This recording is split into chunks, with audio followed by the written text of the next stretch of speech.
must go through this about 20 times a day, but it's become routine for us now. For Dr. William Pascal and his colleagues working in the ICU, you have to wear double gloves. Repetition is required. Gown on, gown off, repeat. So you get pretty good at putting these on after a while. They must change their protective equipment each time they check on a new patient. All right, let's go into our gentleman here. Let's look at the vent. Their unit at Maimonides Medical Center in Brooklyn is filled with people who are critically ill from COVID-19. Right now we have 22, and I think we're expecting 2 more. And there's no slowing down. Dr. Pascal, they need you over here, please. Okay, come, let's go. He's called upon to tend to a patient whose blood pressure and oxygen levels have dropped alarmingly low. Do you want a neo squirt, baby? So he tries a potentially life-saving intervention called proning. So we basically turn patients onto their stomachs.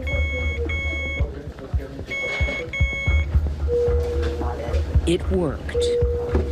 Saturation's at 83. We'll take it. It's coming up slowly. It's coming up Blood pressure's good.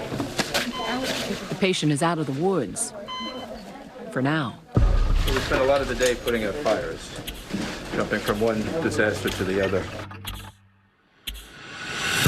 This is life on the front lines in the epicenter of our country's pandemic, New York. Whoa, what is happening here? Where at least 220,000 people have tested positive and at least 14,000 have died.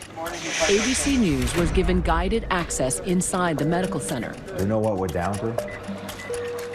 Is it 100 or is it 50? Is it 200? From its ER. We're working on the assumption that almost every patient has corona at this point. To its ICU. You're battling with death. We're going to give that girl a unit of blood over there. In this field, we're used to seeing patients die, but not so many. Nearly 2 weeks in a hospital at war with COVID-19. One bed empties, another patient comes in. And the Herculean efforts of the medical staff trying to win.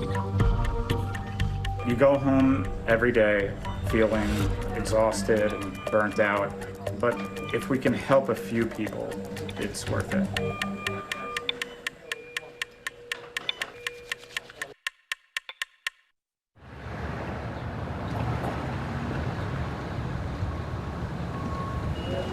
We initially, when this started, had tried to divide the emergency department between hot and cold zones and having COVID patients on one side of the department and non-COVID patients on the other. As the diseases progress and the pandemics worsen, pretty much the entire emergency department's a hot zone.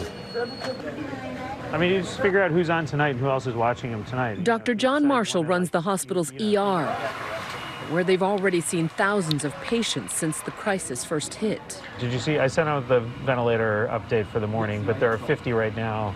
I think there are 50 free vents right now and 40 free high flows. Dr. Marshall has done his fair share of triaging. Call me if you need anything. From victims of the Columbine massacre to soldiers in Afghanistan. But he says COVID-19 is unlike anything he's treated before. His team receives a patient in respiratory distress. The medical staff quickly gets to work. This kind of thing is happening multiple times an hour during the busiest times a day. A day or so ago, we put 14 people on ventilators in a less than 12-hour period. And that doesn't include the patients who are getting oxygen or getting high-flow oxygen or getting other respiratory modalities. To help with the massive influx, the hospital has set up field tents on the sidewalks outside the ER. Hey guys, I did deploy with the Air Force and the Army in Afghanistan, so I've given care out of tents before. 21 or 22, whenever you're done. We don't think about needing tents in the middle of a city, but I do think New York City in general has been good about preparing for large disasters like this and coordinating the work between the hospitals. And if it wasn't for that, we'd actually be in a much worse position.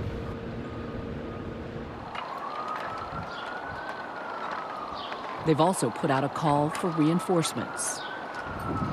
Early March, the numbers coming out of New York started getting very, very scary.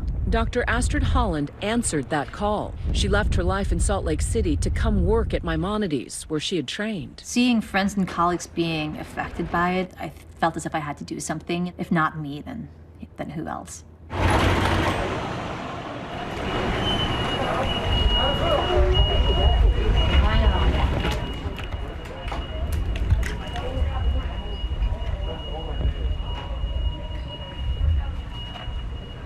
Hi, Miss Hilton. What's bothering you? You having this tightness in the chest?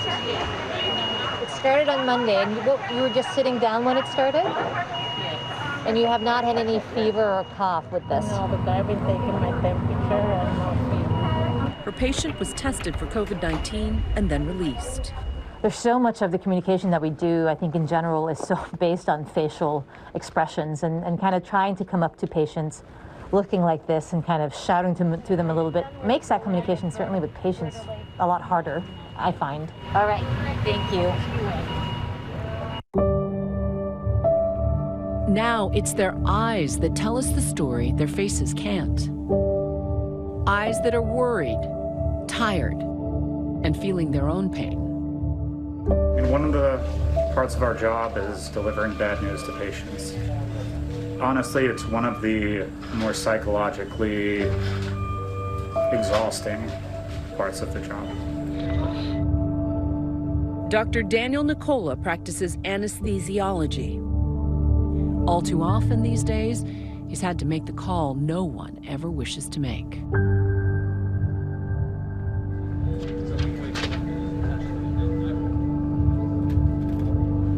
Telling someone that their family member may not make it, it takes a lot for, I don't know, it takes a lot for you to be able to, muster the strength. There are a lot of times that people get angry. There are some people that just accept it, and there are some people that cry. Okay. There's little time for Dr. Nicola to deal with his own feelings. Danny, we're gonna give that girl a unit of blood over there. He has to turn back to running the hospital's makeshift ICU. We are face to face with these patients who are breathing rapidly, coughing, and we need to place the breathing tube to properly oxygenate them and keep them alive, but that requires us to be directly over the face of the patient. So you can imagine today we got called about 15 or 16 times to do this.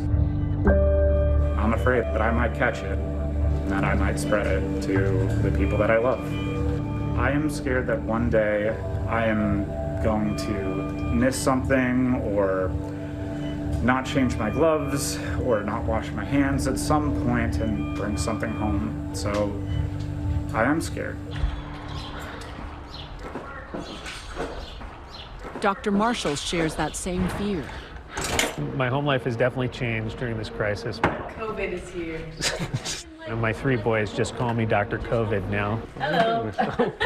Spray your hands. You can spray the doorway too. Stop. Give me a minute. The second I walk in the door, they immediately remind me that I can't go in the house more than 2 feet without stripping off all my clothes and hopping in the shower. Would you guys be happier if you were somewhere else and I wasn't coming home? No. My wife and I are sleeping in different rooms and make sure she doesn't get sick, so she can be there to take care of the boys. Can you guys get stuff to drink on the table? But we're still having dinner together. I have to say, this is probably the one time we could leave you guys home alone, because your friends' parents won't let them come over here anyway, because they're all quarantined. You afraid we're gonna throw a party? Yeah. No, I'm not afraid you're gonna throw a party. I trust you. If I don't have a little bit of time with my family every evening, I think this would all be a lot harder. Being with my family is the kind of thing that reminds me why we're doing all of this and why this is so important. My family is sort of a touchstone for me that allows me to reset and come back and do the same thing the next day.